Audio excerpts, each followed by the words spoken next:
হলো তোমার?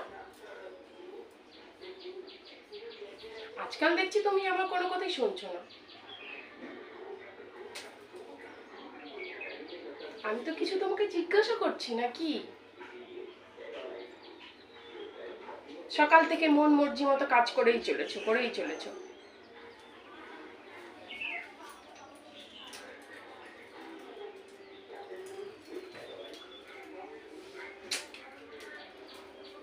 দেখো, আমার মাথাটা কিন্তু এখনো ঠান্ডা আছে।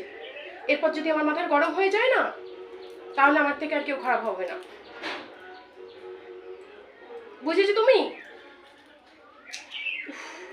আর যদি বুঝে থাকো, তাহলে চুপ করে না থেকে আমার কথার উত্তর দাও। উফ,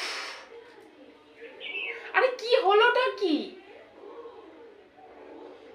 এগুলো কি তুমি ঠিক করছো বলো তো? উফ, দেখো এবার আমার মাথাটা সত্যি গরম হয়ে যাচ্ছে, আর ভালো লাগছে না। রোজ রোজ এই একই অশান্তি আমার আর ভালো লাগে না।